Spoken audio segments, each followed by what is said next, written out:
Friends, welcome to all of you. कैसे हैं आप सभी? आई होप आप सभी अच्छे से होंगे। सर्वे भवन्तु सुखिनः की अभिलाषा रखते हुए आज का टॉपिक हम लेंगे। यह प्लेटो से संबंधित है। इनके संबंध में हम डिस्कस करेंगे। एग्जामिनेशंस की दृष्टि से इम्पॉर्टेंट है यह टॉपिक। इनके संबंध में यूनिवर्सिटी एग्ज़ाम्स में भी क्वेश्चंस पूछ लिए जाते हैं। टीजीटी पीजीटी एग्ज़ाम्स में भी क्वेश्चंस पूछ लिए जाते हैं। शॉर्ट नोट और लॉन्ग आंसर टाइप क्वेश्चंस भी इनके संबंध में आते हैं।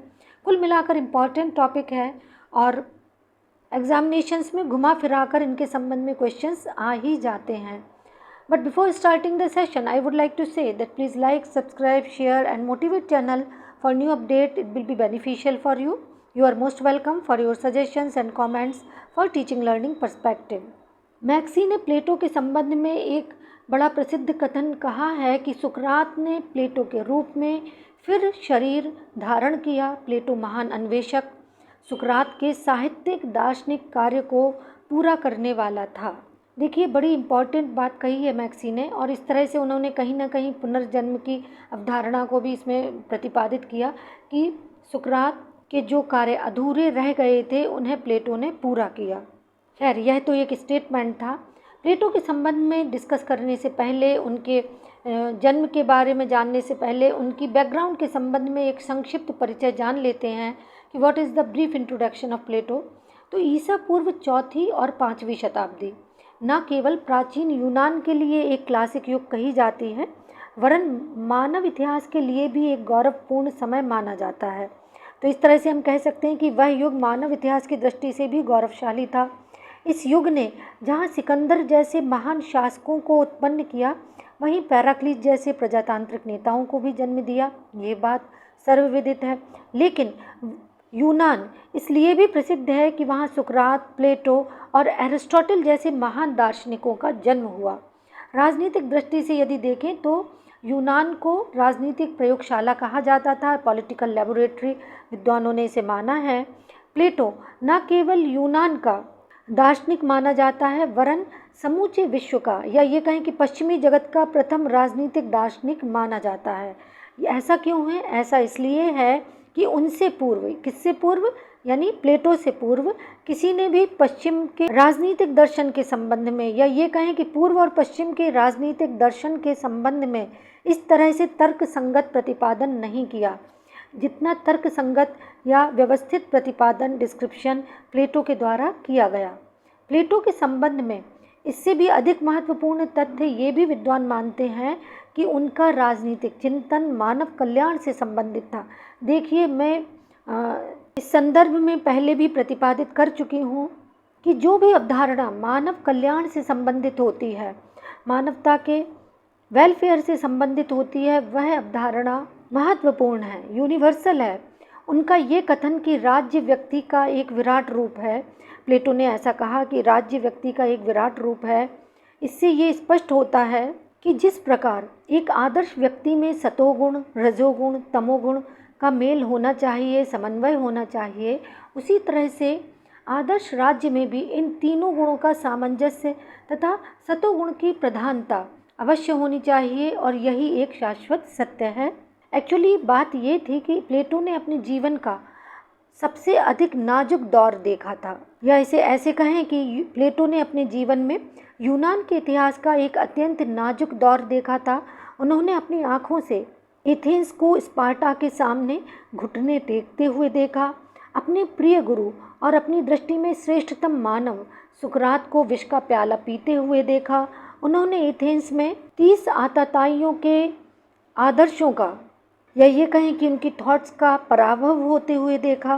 तो इस तरह से सुकरात ने इस तरह का देश काल परिवेश देखा, इस तरह की परिस्थितियाँ देखी, जिसके माध्यम से ये कहा जा सकता है कि प्लेटो ने अपने जीवन में ऐसा संकल्प लिया कि सार्वजनिक क्षेत्र की इन बुराइयों को दूर करने के लिए कुछ ना कुछ स्टेप लिए जाने चाहिए, और इन समस्याओं का समाधान अंत में उनको मिला।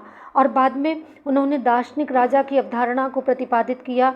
इसके बारे में फिलोसोफर किंग की जो थ्योरी है, इसके बारे में मैंने वीडियो बनाया है। आप अपने कॉन्सेप्ट को क्लियर करना चाहें तो उसे अवश्य देखें।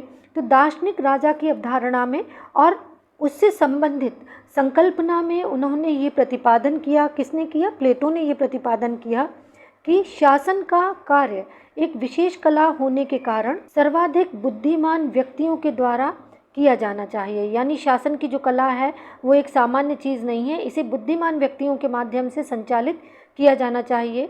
और शैली ने इस संबंध में कहा है कि वह प्रथम और संभवतः अंतिम व्यक्ति था। कौन था?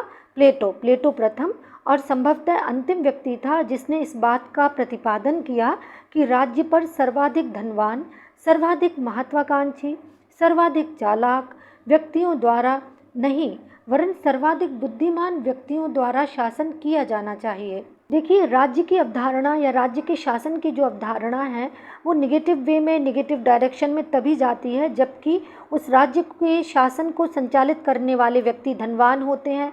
धनवान हो अच्छी बात है, लेकिन सर्वाधिक महत्वाकांक्षी हो जाते हैं, सेल्फ एम्बिशियस हो जाते हैं, चालाक हो जाते हैं, अपने स्वार्थ की दृष्टि से ही शासन को संचालित करते हैं। और इसके उदाहरण आप पास्ट में हिस्ट्री में देखें तो बहुत सारे भरे पड़े हैं। और इन सभी अवधारणाओं के कारण जो सामान्य मनुष्य है वो कहीं ना कहीं पिसता है, यानी आम नागरिक प्रभावित होता है। और प्लेटो ऐसा मानते हैं कि बुद्धिमान व्यक्तियों के द्वारा राज्य का शासन संचालित किया जाना चाहिए। तभी सर्वे भवन्तु सुखिनः, सर्वे भवन्तु तथा सर्वे सन्तु निरामयः की जो संकल्पना है वो प्रतिपादित की जा सकती है। इसी प्रकार प्लेटो ये भी मानते थे कि राजनीतिक अधिकार तथा आर्थिक शक्ति में पृथक्करण होना चाहिए, यानी अलगाव होना चाहिए। प्लेटो का ये भी विश्वास था कि शासन सत्ता केवल उन लोगों के हाथों में होनी चाहिए जो आर्थिक स्वार्थों से निर्लिप्त तथा अलौकिक आकर्षण से परे हों, यानी उन्हें भौतिक आकर्षण बहुत अधिक प्रभावित ना करे, उनके पास कोई भी आर्थिक स्वार्थ ना हो कि वे अपने ही आर्थिक लाभ के लिए, अपने आर्थिक हितों के लिए ही कार्य करें।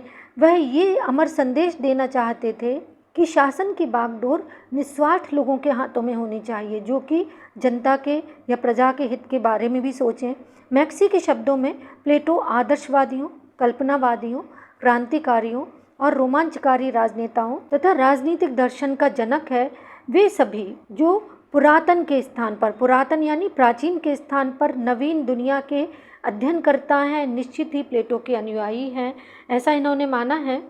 तो ये एक ब्रीफ इंट्रोडक्शन था जिसके माध्यम से हम प्लेटो को समझ सकते हैं कि प्लेटो की पर्सनैलिटी वास्तव में क्या है और किस तरह का राजनीतिक सामाजिक परिदृश्य रहा, जिसके माध्यम से जो प्लेटो का व्यक्तित्व है इस तरह का बना, इस तरह से निर्मित हुआ।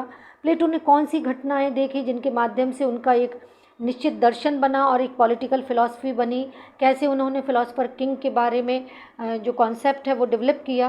प्लेटो के संबंध में एग्जामिनेशंस की दृष्टि से जो सब्जेक्ट मैटर पूछा जाता है उसके संबंध में थोड़ा सा डिस्कस कर लेते हैं कि प्लेटो का जन्म एथेंस के एक कुलीन परिवार में हुआ था। इनका वास्तविक नाम अरिस्टोक्लीस था, किंतु चौड़ी शरीर के होने के कारण इनके व्यायाम गुरु ने इनका नाम प्लेटो रख दिया था।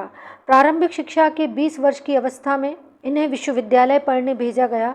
कुलीन वर्ग से संबंधित होने के कारण इनका जो अभिलाषा थी या इनकी जो अभिलाषा थी वह एथेंस में राजनीतिक जीवन अपनाने की थी, यानी ये पॉलिटिकल कैरियर शुरू करना चाहते थे, पॉलिटिकल लाइफ में जाना चाहते थे।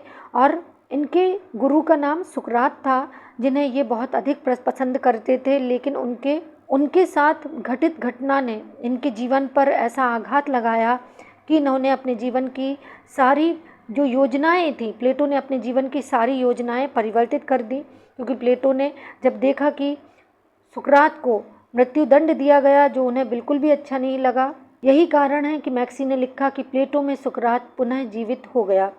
प्लेटो ने अपने शिक्षण कार्य के लिए अकादमी की स्थापना की, जिसे यूरोप का प्रथम विश्वविद्यालय कहा जाता है, जिसके प्रवेश द्वार पर ऐसा अंकित किया गया था कि ज्यामिति से अपरिचित कोई भी व्यक्ति यहाँ प्रवेश ना करे।